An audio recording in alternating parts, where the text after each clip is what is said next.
12이에 합당하면 너희 빈 평안이 거기 임할 것이요 만일 합당하지 아니하면 그 평안이 너희에게 돌아올 것이니라.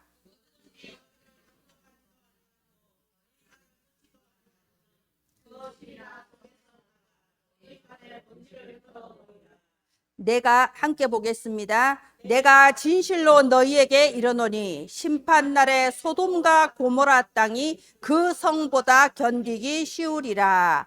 아멘. 제가 아주 오래전에 어떤 우리나라의 유명한 교육학자, 나이 많으신 교육학자가 쓰신 글을 읽은 적이 있습니다. 자, 이분이요, 자기의 어린 시절의 그 경험을 글로 썼는데요. 중학교 때 6.25 사변이 터졌다고 해요. 그런데 그 전쟁이 터지는 와중에 어떻게 좀 길이 엇갈려서 남자 중학생 3명만 따로 남은 거예요. 부모님들은 이미 부산으로 피난을 가고 자기 포함해서 친구 2명, 이렇게 3명이서 부산까지 걸어가야 되는 겁니다. 자, 그러면 보세요. 이게 걸어서 가니까 뭐 지금처럼 몇 시간 만에 갈 수 있는 게 아니지 않습니까? 전쟁통에 낮에는 빈집에 들어가서 숨어야 돼. 왜? 포탄 같은 것도 있고 그 북한군도 있으니까. 낮에는 숨고 밤에는 걸어서 몇 달 동안에 걸어서 부산에 부모님한테로 가야 되는 겁니다. 쉽지 않은 길이었죠. 자, 그런데 이분이요, 이 친구들하고 학교 다니면서 놀 때는 몰랐는데 이 전쟁통에 같이 피난하면서 이 친구들의 그 몰랐던 모습을 안 거예요. 친구 그 2명 중에 1명은 뭔가 이렇게 막 자기가 주도적으로 빈집도 찾아내고 굉장히 이렇게 리더십을 발휘하는 거예요. 그러면서 막 산에 가서 나무 열매도 따오고 먹을 것도 찾아오고 그러면서 아주 그 상황을 헤쳐나가는 걸 봤어요. 와, 저 친구가 저런 면이 있었네. 그런데 반대로 또 1명의 친구는요, 계속 그냥 막 울고 징징거리고 불평하는 거예요. 내가 왜 이런 고생을 해야 돼? 우리 엄마는 나한테 이때 먹을 거 이런 것도 해주고 저런 것도 해주는데 잠자리가 너무 불편해. 너무 더워. 너무 추워. 그냥 계속 여기서 몇 달 동안 벗어나지를 못하는 거예요. 그러니까 어떻게 해요? 같은 친구 입장이지만 힘들잖아요. 그러면 친구들 사이에 짐이 되잖아요. 그죠? 자기가 그때 그 경험을 하면서 이 생각을 한 거예요. 우리의 청소년들과 우리의 아이들에게 과연 무엇을 가르쳐야 될 것인가? 지식을 가르치고 공부하는 것도 중요하지만 어려운 환경, 문제에 들이닥쳤을 때 그걸 헤치고 나갈 수 있는 힘이 있어야 된다. 이 사람은 이제 불신자니까 정신력이 있어야 된다. 이제 자립할 수 있는 걸 가르쳐 줘야 된다. 그런데 사실은요, 이게 영적인 힘이 아닙니까? 자, 사람은요, 어떤 문제가 왔을 때 그 문제 때문에 넘어져 버리는 사람이 있어요. 어떻게 이건 누구 때문이야? 이러면서요, 원망 불평하고 넘어지는 사람이 있습니다. 그런데 어떤 사람은 그 문제 속에서 답을 찾아내는 사람이 있습니다. 그 답을 가지고 앞으로 나아가는 사람이 있습니다. 오늘 우리 렘넌트 예배 때 사도행전 27장이 본문이었죠. 거기도 보십시오. 이 바울이 예루살렘에서 복음을 전하다가 감옥에 갇히는 사태가 벌어져요. 그러면은 아이고 이거 참 위기다, 환난이다, 내가 복음 전하다가 감옥에 갇혔네. 어떤 사람은 다시는 내가 교회 다니지 말아야지 이럴 수도 있어요. 근데 바울은 그걸요 기회로 활용을 했습니다. 자, 감옥에 갇혔을 때 이 바울이 말한 거예요. 나는 로마 시민권자다. 원래 그때 당시에 법이 로마 시민권을 가진 사람은 함부로 이렇게 감옥에 가두면 안 됩니다. 함부로 때려도 안 돼요. 로마 시민권을 가지고 있거든요. 나는 로마 시민권자인데 나를 이렇게 재판도 안 하고 감옥에 집어넣었다가 이제 또 그냥 나가라고 하냐? 나 그냥 나갈 수가 없다. 나는 로마 황제한테 직접 가서 재판을 받겠다. 자기 권리를 내세운 거예요. 근데 사실 로마 시민권자가 내가 로마 황제 앞에 가서 재판받겠다 이러면은 해줘야 되거든요. 그래서 이 정말 그냥 풀어주려고 했는데 어쩔 수 없이 로마 병사들을 호위병으로 붙여서 모든 여행 경비 다 대줘가면서 이 바울을 호송해서 로마 황제 앞까지 데려다 주게 된 겁니다. 보세요. 감옥에 갔다는 어마어마한 문제를 복음 전할 기회로 역전을 시킨 겁니다. 답을 찾아낸 겁니다. 자, 그런데 배를 타고 막 가는데요. 이제 몇 달 동안 배를 타고 가야 되거든요. 가는 중간에 태풍이 불었어요. 풍랑. 우리가 태풍이 1박 2일만 불어도 그냥 방송에서 난리 나잖아요. 24시간 방송하잖아요. 그때 이 배에서 풍랑이 2주 14일 동안 계속 태풍이 그치지를 않은 거예요. 사람들이 살아보려고 짐을 다 바다 밖으로 던지고 그러는데 태풍이 그치질 않아요. 배가 막 흔들리는데 밥을 먹겠습니까? 잠을 자겠습니까? 2주 동안 시달리고 나니까 사람들이 전부 다 이제 포기했어요. 이제 우리는 죽었다. 이제 살기를 포기했어요. 그런데 그때 바울은 문제에 걸려 넘어진 게 아니라 문제 속에 답을 찾아냈다고 했죠. 이 바울은 배 밑바닥으로 내려간 거예요. 아니, 살려면 배 위에 있어야지. 배 밑바닥으로 내려갔어요. 왜요? 하나님께 기도하려고. 그래서 배 밑바닥에 내려가서 조용히 하나님 앞에 집중기도 들어간 겁니다. 그럴 때 사도행전 27장에 나와 있습니다. 하나님께서 주의 천사를 보내셔서 바울아, 두려워하지 마라. 네가 로마 황제 앞에 서야 된다. 그리고 이 배에 타고 있는 사람 전부 다 너한테 이미 붙였다.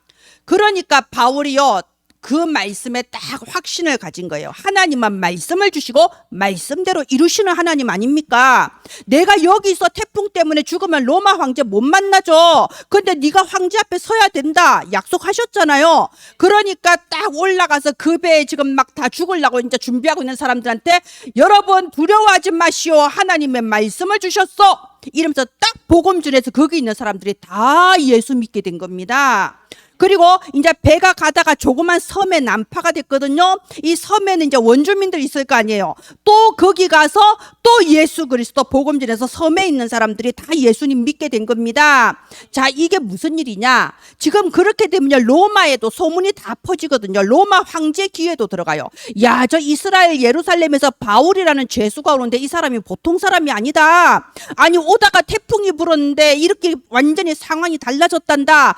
이미 황제를 만나기 전에 황제한테 복음을 전할 수 있는 발판이 다 준비된 거예요.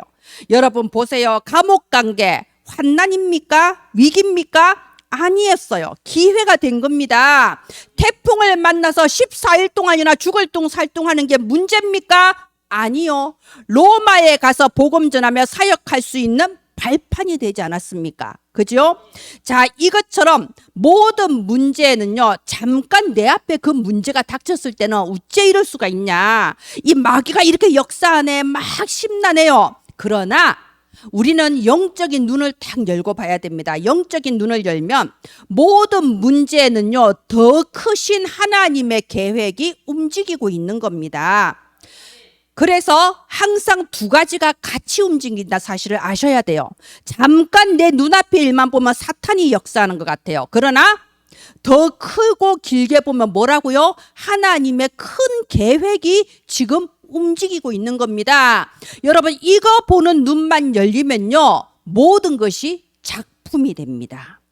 우리가 공부도 마찬가지입니다. 아, 이 공부, 수학 공부 좀 안 하고 싶다. 나 정말 공부 좀 때려치고 싶다. 그런데 우리가 커보면 알잖아요. 그래도 공부할 때가 내가 행복했구나. 알잖아요. 그죠?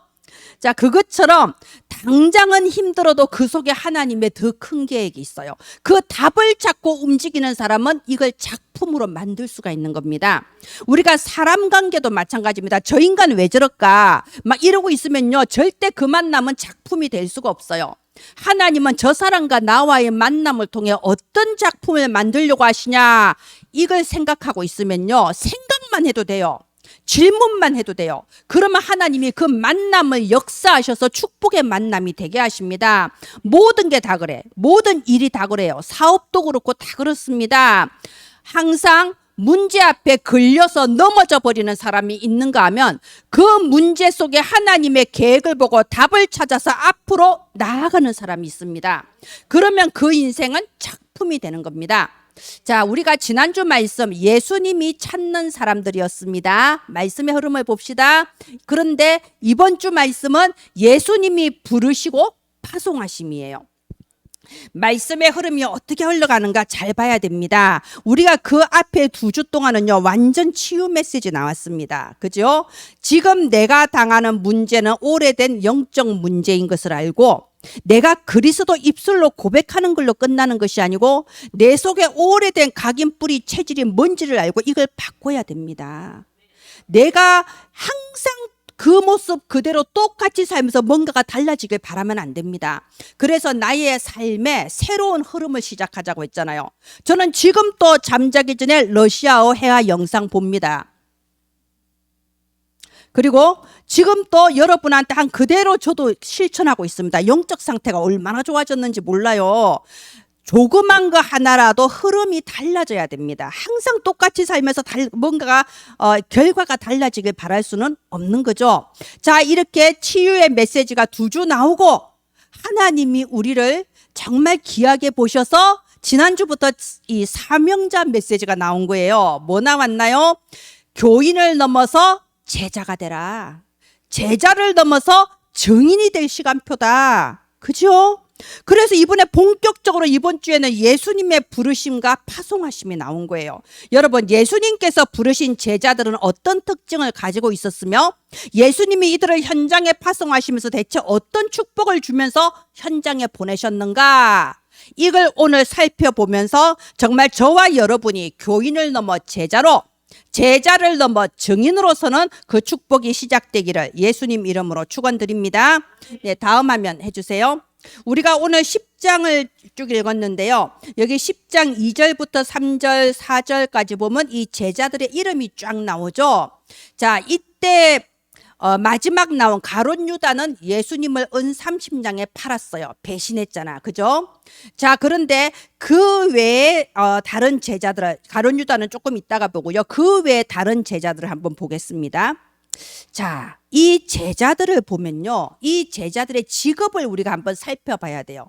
일단은 이 제자들 중에 무려 4명이 어부 출신입니다. 여러분, 그때 당시의 어부는요, 지금 이 시대의 선원 이런 게 아니라니까요. 배운 거 없고 가진 거 없는 사회 하류층 사람들이 어부입니다. 근데 예수님은 어부들을 불렸습니다. 그리고 또 여기 마태는 여러분 알다시피 세리 아닙니까? 세리는 지금 이 시대의 세금 공무원 그런 게 아니라니까요. 그 지역의 깡패라고 보셔야 돼요. 그 지역에 제일 주먹 쓰고 양아치 짓 하는 사람들을 이 로마에서 세리로 임명을 한 거예요. 왜? 하던 그대로 해서 돈 걷어가지고 오라고. 그러니까 모든 백성들이 싫어하는 사람들이에요. 그런데 예수님이 만난 사람들, 예수님이 제자로 부른 사람들의 특징이 거의 그렇습니다. 이스라엘 사회에서 소외된 사람들, 하류층 사람들, 그리고 고립된 사람들. 예수님은 주로 이런 사람들을 불러서 제자로 삼으시고 또 옆에서 귀중하게 쓰임받게 하셨습니다. 자, 그러면 오늘 예수님의 부르심인데요. 왜 예수님은 하필 그런 사람을 부르셨을까요? 예수님이 실수하셨을까요? 아닙니다. 예수님이 너무너무 주변에 사람이 없어서 이 인간이라도 데리고 있어야 되겠다 하면서 12제자 그렇게 불렀을까요? 아니라니까요.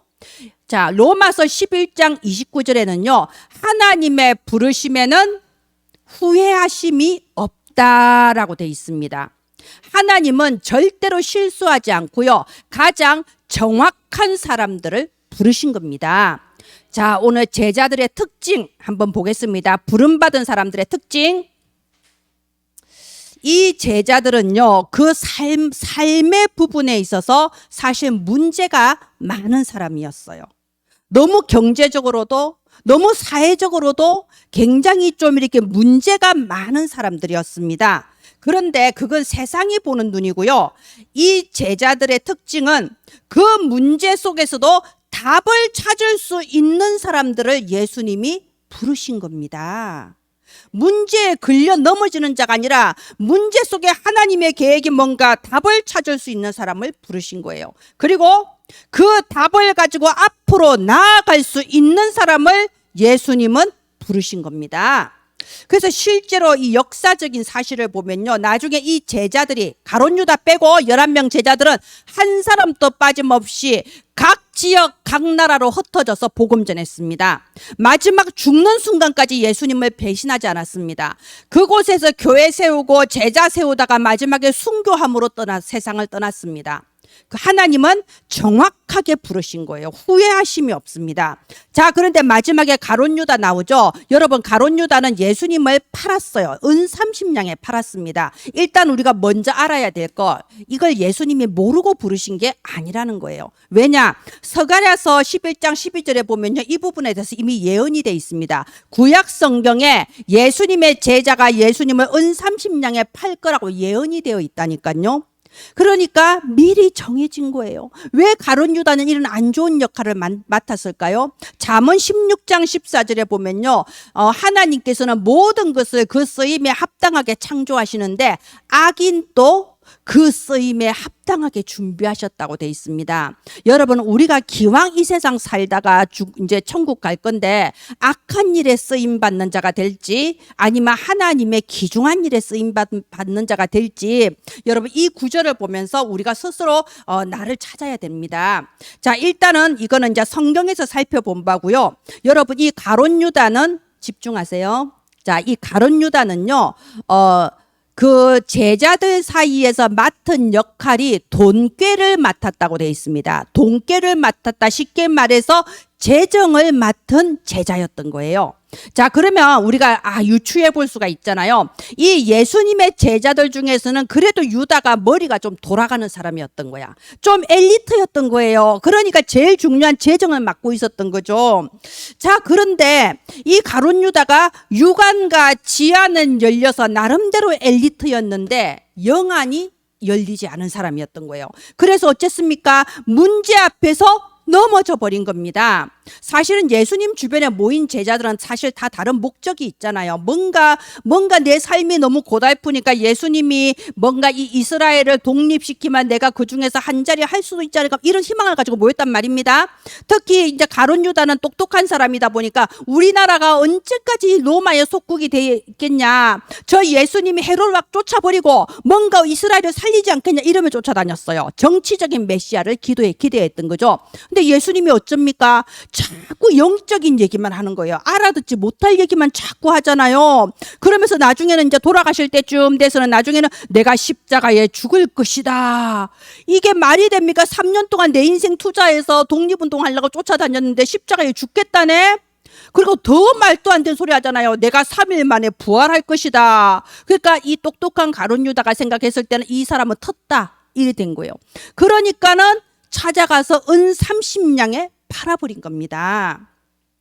여러분, 이렇게 내 눈앞에 문제라고 보여지는 것이 딱 왔을 때 거기서 하나님의 뜻을 찾기보다는 내 생각이 너무 강한 거예요. 내가 원하는 건 이런 응답을 바라는데 그대로 안 되면요, 막 화가 나는 거예요. 막 부정적이 돼요. 그리고 다른 사람 비판해요. 그래서 예수님 돌아가시기 얼마 전에 그 어떤 여자가 자기 전 재산을 해서 향유 옥합을 예수님 발 앞에 딱 이제 깨잖아요. 그리고 자기 머리카락 가지고 예수님 발 씻잖아요. 그게 이 여자는요, 예수님이 나의 죄를 사해 주신 나의 구주구나, 너무 감사해서 그런 건데 그걸 보고 가룟 유다가 막 화를 냈다고 돼 있습니다. 이 비싼 것을 이렇게 허비하냐고, 말하자면 딴 사람 비판하고 화나는 겁니다. 그러다가 결국은 결정적인 순간에 틀린 판단으로 치명적인 실수를 저질러 버린 거예요.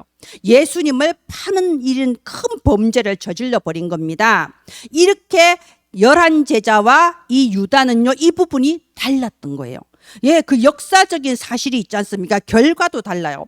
이 제자들은 죽을 때까지 하나님 일에 쓰임 받았다면 가룟 유다는 어떻게 죽었습니까? 자살했어요. 예수님을 판 그날 바로 스스로 깨달았거든. 내가 미쳤네. 내가 잘못했네. 그래서 그 돈을 다시 가지고 가서 내가 이 돈 다시 돌려줄 테니까 없었던 일로 합시다 하니까는 절대 받을 수 없다. 그쪽에서는. 그러니까는 결국은 자기가 떨어져서 배가 터져서 죽었다고 성경에 나와 있습니다. 이렇게도 결과가 다른 겁니다. 제가 지금 똑같이 예수님의 제자였는데 이 11명의 제자와 가룟 유다에 대해서 비교해서 말씀드린 거예요. 여러분, 우리는 내 눈앞의 문제 때문에 분노하기도 하고 슬퍼하기도 하고 실망하기도 합니다. 그런데 우리가 하나님의 사람이라면요, 지금 내 눈앞에 당면한 이 문제가 아주 오래전부터 있어 왔던 문제란 사실을 알아야 됩니다. 사실은 그 사람의 어린 시절부터, 사실은 나의 어린 시절부터 아주 오랫동안 쌓여온 영적 문제가 오늘 내 눈앞에 문제로 드러난 거예요. 그리고 그 배후에는요, 근본 문제가 따로 있는 거예요. 왜 영적 문제라고 합니까? 이거는 영원전의 영적 세계에서부터 시작된 문제거든요. 그 문제를 일으키는 배후의 존재가 있다 이겁니다. 그리고 이 근본 문제를 아는 데서 끝나는 것이 아니고 근본 문제 해결할 수 있는 답을 이미 우리에게 주셨습니다.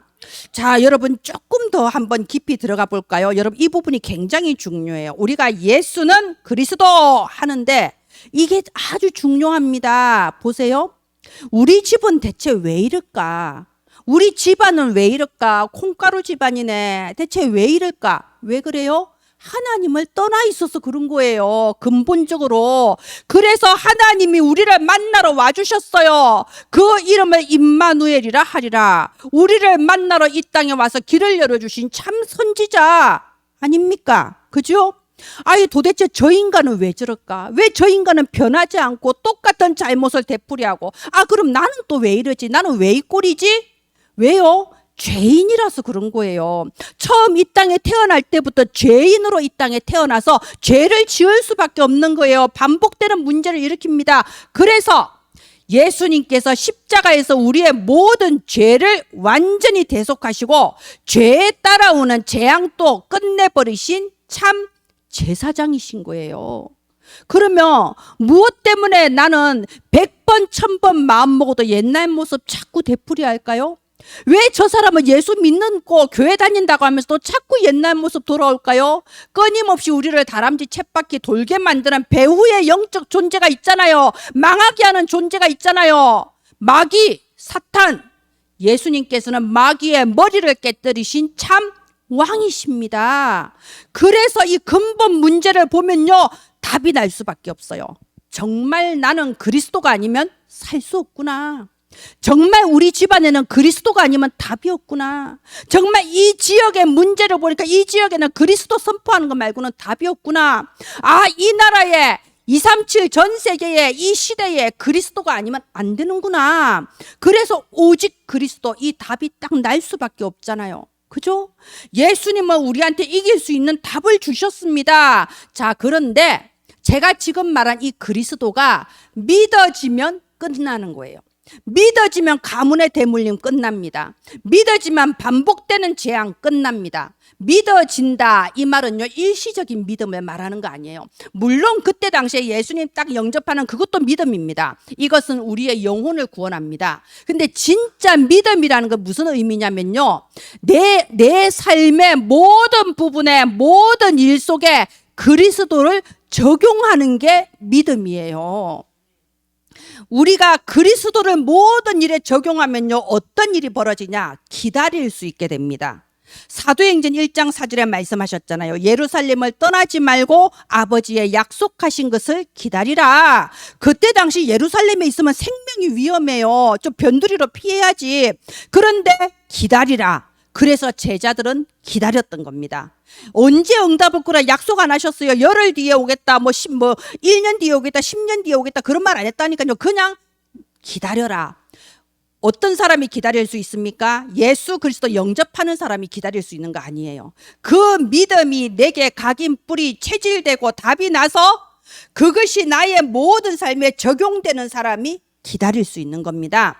자, 그런데 그냥 기다렸습니까? 사도행전 1장 14절에 그들이 더불어 마음을 같이하며 오로지 기도하기에 힘쓰니라. 뭐죠? 여러분, 기도를 했다는 말은요 누림이라는 말입니다. 우리가 누림이 멍하니 그냥 넋놓고 있는 게 누림이 아닙니다. 하나님의 약속을 붙잡고 내가 기도하는 그게 누림입니다. 진짜 믿어지는 사람은 누릴 수 있습니다. 그리고 이렇게 누렸을 때 사도행전 2장 1절에 오순절 날이 이름에 하나님의 시간표가 오게 돼 있어요. 여러분 언제 응답 오겠다 이러면 기다리는 게 뭐 어렵습니까? 그냥 기다리면 되지. 근데 그런 약속이 없었다니까요. 많은 신학자들이 열흘 정도 기도했다고 하는데 여러분 8일 전까지도 몰라요. 9일째가 돼도 모른다니까. 내일, 그리고 오늘 저녁에 응답하면 나는 오늘 아침까지도 모른다니까. 하나님의 시간표는 알 수가 없어요. 그런데 누리며 기도하며 기다렸는데 하나님의 시간표가 오니까 담대하게 도전했잖아요. 베드로가 딱 앞에 나가서 예수 그리스도를 쫙 설명하니까 그날에 15개 나라 선교의 문이 열리고 그날에 3천 제자가 일어나고 그날에 예루살렘 전체 지역이 치유를 받아버렸습니다. 자, 우리 자신에게 한번 적용을 해봅시다. 우리가 지금 예수님의 부르심을 받아서 이 자리에 왔잖아요. 그런데 우리가 지금 그 예수님의 제자들을 지금 다시 살펴보면서 어째래 문제 많은 사람들, 사회 하류층이고 소외된 사람들만 부르셨나 이렇게 느끼는 것처럼 어쩌면 우리 자신도 무슨 자격이 세상의 눈으로 봤을 때 자격 요건이 맞아서 부르심 받은 게 아니잖아요. 예수님이 보시는 그 눈은 세상의 눈과 다릅니다. 그래서 예수님의 기준이 뭔지는 사실 우리가 몰라요. 어떻게 저런 사람이 구원받지? 근데 그건 예수님의 기준이라니까요. 알 수 없습니다. 아니 어떻게 나 같은 인간을 예수님이 부르셨지?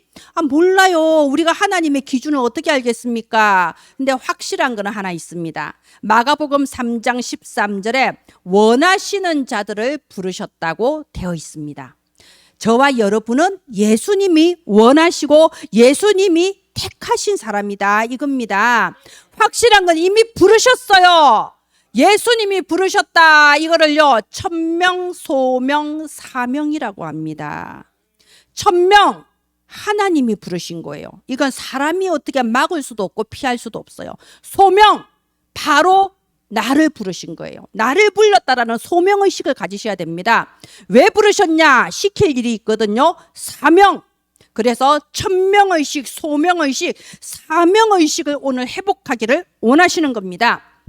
예수님께 부름받았지만 여전히 우리 앞에는 많은 문제들이 산적해 있지 않습니까? 제자들도 예수님께 부름받았지만 수많은 삶의 문제들이 앞에 있었어요. 그래서 예수님 십자가에 못 박혔을 때 다 도망가 버렸던 거야. 문제 해결이 안 됐다고 느끼니까. 우리도 우리 앞에 많은 문제가 산적해 있습니다. 그런데 여러분 이걸 정말 답을 내셔야 돼요. 무슨 답이냐? 여러분 우리는 과거에 슬픈 일을 겪었을 수가 있어요. 아무도 모르는 슬픔. 그런데 그 예전에 겪었던 슬픈 일이 지금 또 나를 무너지게 만들 수는 없는 겁니다. 내가 여전히 그 속에서 계속 시달리고 나 자신을 망가뜨릴 수는 없는 겁니다. 우리가 예전에 억울한 일을 겪었을 수도 있습니다. 우리가 예전에 큰 곤란을 겪었을 수도 있습니다. 그런데 그건 그때로 끝나야 돼요. 그것 때문에 지금까지도 내가 화가 나고 지금까지도 괴롭고 지금까지도 시달린다면 그걸 보고 뭐라고 하냐? 2차 피해라고 해요. 2차 피해. 아니 1차 피해도 억울한데 2차 피해까지 당했겠습니까? 근데 사실은 많은 기독교인들이 2차 피해 속에 그대로 머물러 있는 거예요. 나는 재수가 없어. 나는 원래 이래. 나는 원래 불행해. 나는 모든 인간들이 다 나를 괴롭혀. 이게 2차 피해라니까요. 자, 그래서 여러분, 지금 여러분, 천명, 소명, 사명 딱 마음에 담으세요. 그 모든 문제에도 불구하고 하나님이 나를 부르셨다. 여러분은 하나님이 원하셔서 부르신 사람입니다. 천명, 소명, 사명을 받은 사람입니다. 그리고 오늘 보세요. 여기 보면요. 마태복음 10장은 12제자를 부르시다 하면서 딱 나오잖아요. 그리고 바로 파송해 버리십니다. 아니 몇 년 훈련시키고 이게 아니라니까요. 불러서 12명 딱 부르고 바로 현장으로 파송해 버리십니다. 왜요? 현장이 지금 워낙 급하거든요. 갈수록 정신병자 급증하고 정말 귀신, 흑암의 권세에 시달리는 사람들이 꽉 찼거든요. 그러니까 바로 파송을 하신 겁니다. 다음 화면 해주세요. 이렇게 예수님이 제자들을 파송하실 때 어떤 축복을 주셨냐? 1절 보십시오. 1절 보면요. 예수님께서 제자들을 불렀어요. 부르고 바로 모든 약한 것을 고치는 권능을 주시니라 라고 되어 있습니다. 여러분 불러서 바로 권능을 주셨다니까요. 네가 예수님 잘 믿는가 성실하게 교회 다니는가 이렇게 본 게 아닙니다. 바로 권능을 줬습니다. 왜 그랬을까요? 연약한 줄 아시고 워낙 약하고 아무 능력 없는 줄 아시고 처음부터 바로 권능을 주신 겁니다. 저는 지금까지 이렇게 교회 다니고 신앙생활 하면서요, 사실 좀 이해가 안 되는 말이 이 말이에요. 사람들이 뭐 하자 그러면요, 못해요 그래요. 나는 이거 못해요. 나는 이거 못해요. 이런 말 합니다. 그러면 저는 이제 그러거든요. 아니, 한번 해봐. 할 수 있을 거야. 그럽니다. 제가 이게 그 사람 몰아붙이는 게 아니고요. 여러분, 세상 일은 못하는 사람 시키면 안 돼요. 왜냐하면 그 사람 사고 치잖아요. 못하는 사람 하면은. 그런데 하나님의 일은 달라요. 하나님의 일은요, 하나님의 뜻이라면 할 수 있습니다. 왜? 내 능력이 아니고 내 수준이나 내 능력에 상관없는 하나님의 능력으로 하게 되는 거거든요. 그래서 나는 못해요. 안다니까 못하는 거. 나는 연약해요. 연약한 줄 안다니까. 예수님이 알고 처음부터 권능을 줬잖아요. 굳이 나는 연약하고 나는 할 수 없어요. 말 안 해도 저도 알고 여러분도 알고 하나님도 알고 다 안다니까, 연약하고 못한다는 거. 그런데 하나님의 시간표면은 그래 하면서 하잖아요. 제가 몇 주 전에 갑자기 김효진 권사님 전화해서, 권사님 성령 충만 나가서 찬양 인도하세요. 이러니까 나가서 했잖아요. 나는 못해. 그러나 못하는 줄 아시고 권능을 처음부터 주신 겁니다. 이게 하나님 나라 일의 특징이에요. 자, 그래서 여기 9절부터 10절 보십시오. 아니, 제자들은 원래 가난해요. 가진 거 없고 배운 거 없다 그랬잖아요. 근데 9절에 보십시오. 너희 전대, 네 지갑 안에 금이나 은이나 동을 가지고 가지 말라 돼 있습니다. 아니, 제자들은 금이나 은은 원래 없어요. 베드로가 말했잖아요. 금과 은은 내게 없다고 그랬잖아요. 있어봤자 지갑에 동전밖에 없어. 그런데 그 동전조차도 다 내놓고 가라고 그러잖아요. 아무것도 가져가지 마라. 그러면서 너희 가방 안에 너 여벌 옷이나 여벌 신발도 넣지 마라. 아무것도 가져가지 마라. 왜요? 다 주시겠다는 겁니다. 우리는요, 나는 할 수 없어요. 내가 하려면 이것도 준비해야 되고요. 뭐도 좀 있어야 되고요. 아니, 뭐도 좀 있어야 되고요 하면서 그 뭐를 준비하면요, 그것도 탈탈 틀려가지고 없어집니다. 그럼 아무것도 못해요. 사탄이 가만 놔두겠습니까? 그거 하나 믿고 뭐 하려는데 그거 탈탈 털어버리지. 그러니까는 아무것도 가져가지 마라. 다 필요 없다. 내가 주겠다는 겁니다. 여러분, 지금 이 시간부터 모든 염려 버리기를 바랍니다. 나는 할 수 없다. 그 당연한 말은 할 필요가 없잖아요. 할 수 없는 거 다 안다니까. 그죠? 권능은 하나님께 있습니다. 모든 것은 하나님께 있습니다. 그래서 하나님 말씀하셨잖아요. 사도행전 1장 8절에 내 증인이 되어라 이렇게 하지 않았어요. 되리라. 아멘. 마태복음 4장 19절에도 사람 낚는 어부가 되어라 하지 않았습니다. 되게 하리라. 하나님이 하시겠다는 겁니다. 모든 염려 버리기 바랍니다. 이거를 보고 전도자의 권능이라고 합니다. 전도를 하면 주는 게 아니라니까요. 구원받은 그 순간에 이미 모든 성도에게는 이 권능을 주신 겁니다. 그러면서 보통 그러잖아. 전도가 되게 어렵다. 전도 한번 하려면은 진짜 정말 그 사람을 1년을 기다리고 2년을 기다리고, 그게 스토크지. 사람 괴롭히는 거잖아요. 그죠? 나는 전도가 안 된다. 저 사람 말 안 듣는다. 이럴지 몰라도 그 사람 입장에서는 괴로워요. 맨날 교회 가자 그러니까. 그죠? 그 예수님이 전도의 비밀을 지금 알려주시잖아요. 11절에 보면요, 합당한 자를 찾아내라고 돼 있습니다. 그 중에 합당한 자를 찾아내라. 여러분, 전도의 비밀은요, 전도를 하는 것이 아니라 찾아내는 것이 전도입니다. 분명히 현장에는요, 영생 주시기로 작정된 자가 있거든요. 그런데 그 사도행전 16장 14절에도 그렇게 나와 있잖아요. 주께서 루디아의 마음의 문을 여셨다고. 하나님이 마음의 문을 열어야 전도가 되는 거지. 마음의 문을 열면 만난 지 10분 만에 전도되지만 마음의 문이 안 열리면 3년을 매달려도 전도가 안 됩니다. 그죠? 그래서 우리는 합당한 자를 찾아내는 게 전도입니다. 아닌 사람 붙잡고 힘들다 그러지 마시고요.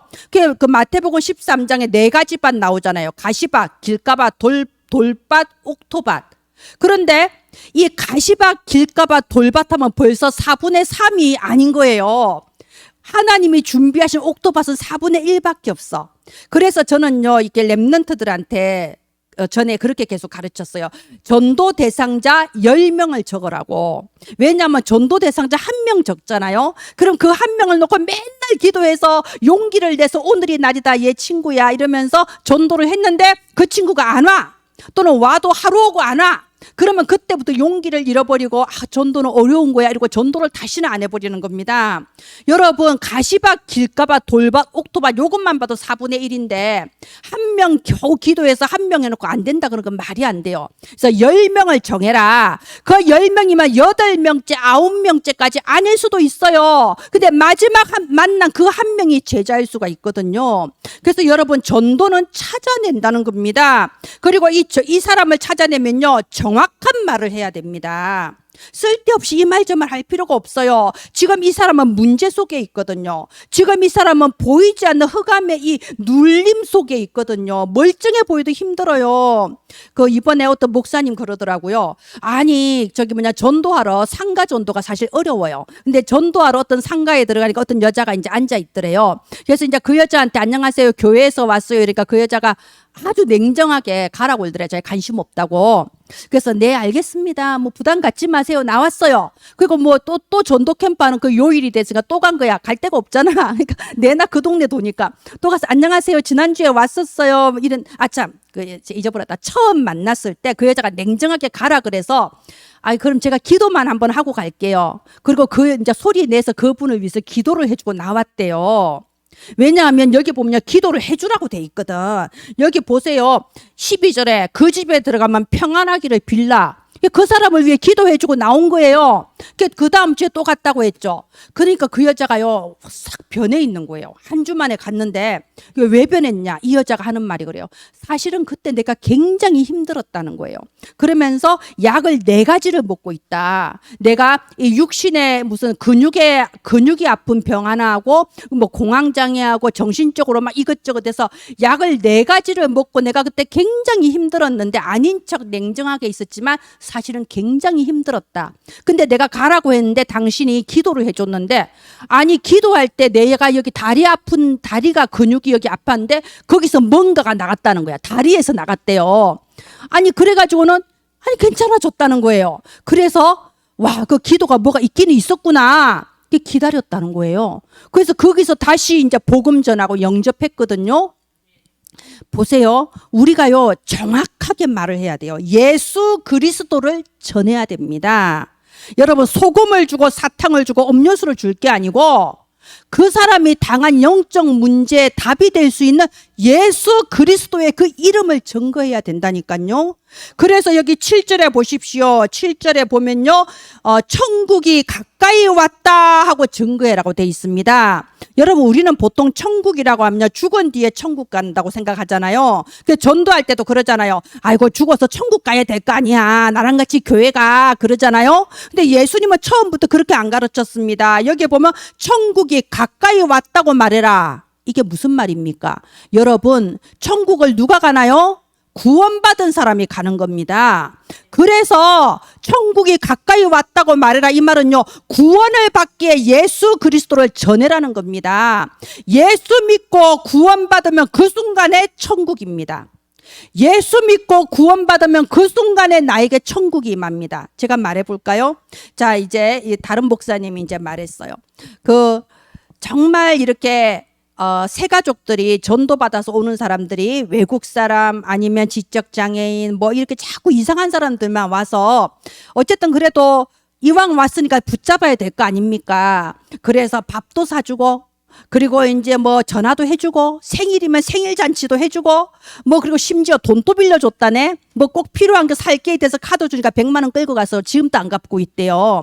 그러니까 이 사람은 자기 사명 때문에 어떻게든 이 사람을 좀 교회 유지시켜 보려고 애를 쓴 거예요. 근데 전부 다 하나도 남지 않았어. 그 100만 원 지금도 안 갖고 있다고 그러더라고. 안 남았어 아무도. 오히려 내 집에 데리고 살면서 갈 데가 없다고 해서 집에 데리고 살면서까지 했는데 그 나중에 만나니까 눈을 끼고 나를 싫어하더라네. 그랬는데 그래서 진짜 내가 이 사역을 계속 해야 되나 지금 이러고 있는데 딱 마지막에 만난 사람이 중국 사람을 만난 거예요. 중국 여자. 근데 한국말도 한국 사람도 잘 못 알아듣는데 이 중국 여자가 알아들은 거예요. 그래서 이 중국 여자는요, 말씀 하나 주면 그냥 만족인 거예요. 그래서 뭐 오랜만에 이제 다락방 하러 가서 자, 지난주 어떻게 지냈어요? 우리 뭐 그런 말 하잖아요. 지난주 어떻게 지냈어요? 하면 그 여자 그런데 목사님 그런 걸 왜 물어? 예수가 그리스도야. 그거 묻지 마. 그냥 말씀만 전해줘. 예수가 그리스도야. 아무것도 문제 없어. 그 말하자면 이 사람은 예수 그리스도 하나로 만족해 버린 거예요. 그리고 이 사람이 중국 여자가 갑상선 암에 걸려서 수술을 했어.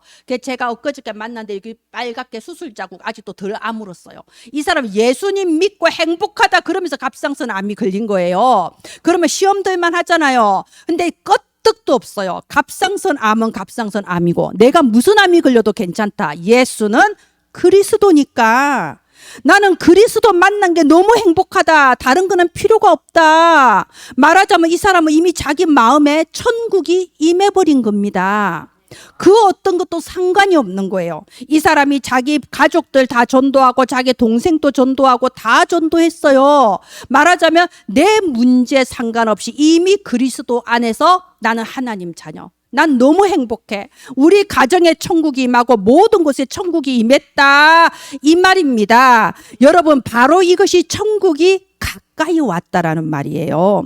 이번에 그것도 재밌는 말 들었어요. 그 사람이 자기 딸한테도 전도했다 그랬잖아요. 딸이 중학생인데 그 중학생이 그 주에 자기 친구를 10명을 데리고 왔더래. 교회 10명. 그 사람이 아까 말했지 10명을 전도 대상자로 삼으라니까.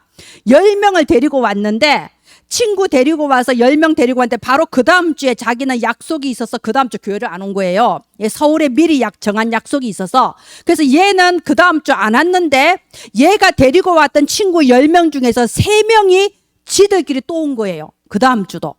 자, 보세요. 제가 10명 정하라고 했죠. 그러니까 3명이 알아듣는 거 아닙니까? 그래서 옥토밭은 따로 있어요. 가시밭 길까봐 돌밭했다가 안 된다고 실망하지 말란 말입니다. 제 말은. 자, 그래서 여기 5절, 6절에 보면 어떤 구절이 있냐? 이스라엘 집에 잃어버린 양에게로 가라. 이런 말씀하셨어요. 여러분, 잃어버린 양이 무슨 뜻이냐? 교회 다니다가 만 사람들.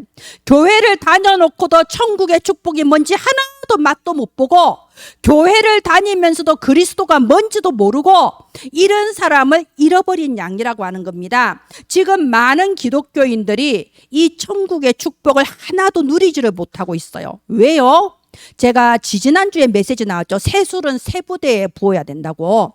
내가 과거에 그 각인 뿌리 체질 가지고 과거의 상처에 꽉 잡혀가지고 남들 미워하고 원망하는 게 헌 부대, 헌 가족 부대, 썩은 부대라 이거예요. 그러니까 거기에 이 하나님 자녀의 어마어마한 축복이 부어져도 감당을 못해. 다 찢어지고 새버리고 다 흩어져 버리는 거예요. 그러니까 기독교인들이 구원받아 놓고도요, 쓸데없는 갈등, 엉뚱한 그 분쟁 이런 거 하면서 모든 힘을 다 빼버리는 거예요. 에너지가 다 빠져나가 버려. 그러니까 힘이 하나도 없이 교회 흔들 다니다가 문제가 딱 닥치잖아요. 문제 닥치기도 전에 미리 넘어져. 아까 그 가룟 유다처럼 여러분 사탄을 당황하게 만드는 교인이 있답니다. 당황하게. 어떤 교인이냐? 마귀가 시험을 주려고 다가왔어요. 아직 시험 안 왔어요. 시험을 주려고 다가가기만 했는데 이 교인이 미리 넘어져 버리네. 미리 시험 들어버려. 그러니까 당황하는 거야. 나 가만히 있었는데 왜 저러지? 그 꼴 난다니까요. 왜? 내가 헌 가죽 부대라서 다 세버리면요. 항상 영적인 힘 하나도 없고 맨날 시달리다가 문제가 올라고 낌새만 보여도 무너져 버리는 겁니다. 그래서 오늘 말씀 천명, 소명, 사명을 회복하고 네 옆에 가족과 네 옆에 이웃과 네 옆에 교인을 살려내라. 오늘 이 말씀을 주신 겁니다. 자, 우리 결론 해주세요. 다음 화면 해주세요. 여러분, 우리가 차를 타고 가는데 경찰이 와서 면허증 좀 봅시다 이러면은 면허증 보여줘야 되잖아요. 그런데 딱 보니까 저 보니까 경찰이 나보다 키도 작고 경찰이 나보다 싸움도 못할 것 같아. 그럼 안 보여줘도 됩니까? 아니죠. 아무리 보잘것없어도 경찰이 면허증 보자 그러면 보여줘야 돼요. 그죠? 그게 경찰의 권능이라는 겁니다. 내 능력이 아니고 위에서 준 권능이에요. 하나님은 우리가 하나님 자녀된 그 순간에 우리에게 전도자의 권능을 이미 주신 겁니다. 되리라, 되게 하리라 그러셨잖아요. 그러면 아무것도 두려워하지 마세요. 염려하지 마세요. 하나님은 모든 거 다 준비해 놨습니다. 문제를 정확하게 보되 그 문제에 넘어지지 말라는 겁니다. 예수님이 이미 나를 부르셨다. 천명, 소명, 사명 이거 회복해서 내 옆에 있는 사람을 살리는 이 정인의 복을 누리시기를 예수님 이름으로 축원드립니다. 기도합니다. 하나님 은혜를 감사합니다. 하나님 우리가 가룟 유다처럼 문제 앞에 넘어지는 자가 아니라 정말 가진 거 없고 정말 이룬 거 없다 하여도 내게 임하신 전도자의 권능으로 마지막까지 세계복음화의 길을 가게 하여 주시옵소서. 교인을 넘어서 제자로, 제자를 넘어서 내 옆에 있는 사람을 살리는 그 정인으로 서게 하여 주시옵소서. 살아계신 예수님 이름으로 기도합니다. 아멘.